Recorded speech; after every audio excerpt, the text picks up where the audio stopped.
उत्तर प्रदेशच्या मेरठमध्ये एका भावानं त्याच्या अल्पवयीन बहिणीचा गळा दाबून हत्या केली. मुलीचे एका मुलाशी प्रेमसंबंध होते. तिला तिच्याशी लग्न करायचं होतं. या संबंधानं भावाचा विरोध होता. त्यामुळे त्यानं बहिणीची भर रस्त्यात हत्या केली. भर रस्त्यात त्यानं बहिणीला संपवलं. 16 वर्षांच्या बहिणीला रस्त्यावर आपटून भावानं तिचा गळा आवळला. यावेळी तिथे बरीच गर्दी झाली होती. सगळे व्हिडिओ काढत होते, पण कुणीही मुलीच्या मदतीला धावलं नाही.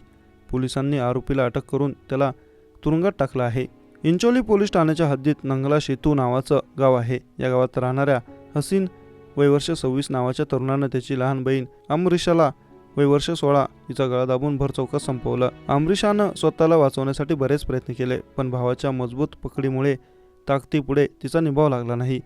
अमरीशा स्वतःच्या सुटकेचा प्रयत्न करत होती, भावाकडे गायावाया करत होती, पण हसीनला तिची जराही दया आली नाही. भावापुढे आपली ताकद कमी पडत असल्याचा अंदाज अमरीशाला आला. तिने आसपास उभ्या असलेल्या लोकांकडे मदतीची याचना केली, पण गर्दीतून कुणीही तिच्या मदतीला आलं नाही. लज्जास्पद बाब म्हणजे अनेक जण या घटनेचं चित्रीकरण करत राहिले, पण मोबाईल काढण्यासाठी सरसावलेले हात मदतीसाठी सरसावले नाहीत आणि अमरीशाचा जीव गेला. पीटीआय वृत्तसंस्थेनुसार दिलेल्या माहितीनुसार नंगला शेकू गावात राहणाऱ्या जुम्मन उर्फ शाहजाद यांची 16 वर्षीय मुलगी अमरीशाचे अन्य समाजातील तरुणाशी प्रेमसंबंध होते. काही दिवसांपूर्वी ती प्रियकरासोबत पळून गेली होती. यानंतर अमरीशाच्या कुटुंबियांनी त्या तरुणीविरुद्धात अपहरणाची तक्रार दिली. त्यामुळे तो तुरुंगात गेला. काही दिवसांपूर्वी त्याची जामिनावर सुटका झाली. तेव्हापासून अमरीशा प्रियकरासोबत राहण्यासाठी हट्ट करू लागली. त्यामुळे गेल्या काही दिवसांपासून तिच्या कुटुंबातील सदस्यांशी वाद सुरू होते.